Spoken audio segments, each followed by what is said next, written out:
Hi అండి. దొండకాయ పచ్చడి చేస్తున్నా. దొండకాయలు అవన్నీ ఇట్లా ఎర్రగా అయిపోయినవని కూర అయితే బాగోదని పచ్చడి చేస్తున్నా. ముందు ఆయిల్ వేస్తానండి. ఆయిల్ వేసి ఏం వేయకుండా ఒక ఆయిల్ వేసి ఇట్లా ఫ్రై చేస్తానండి. ఇదైతే వేగిపోయినవి. ఇవి వేరే గిన్నెలోకి తీసుకోవాలి.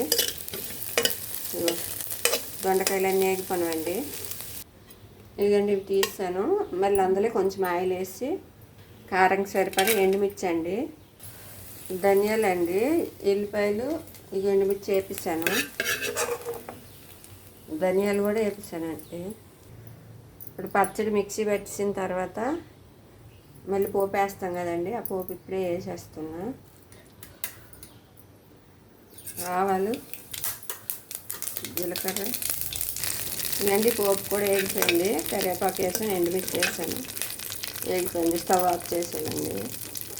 ఇవన్నీ పులుపుకి సరిపడి చింతపండు వేసుకోవాలి. చల్లగా అయిపోయింది. ఇప్పుడు మిక్సీ పట్టుకోవాలి.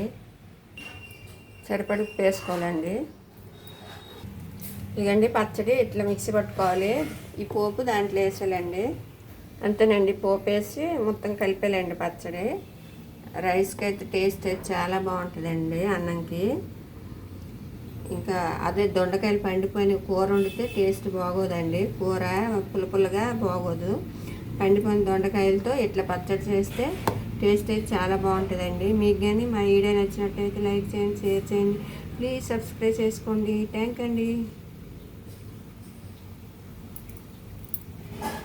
దొండకాయ పచ్చడి.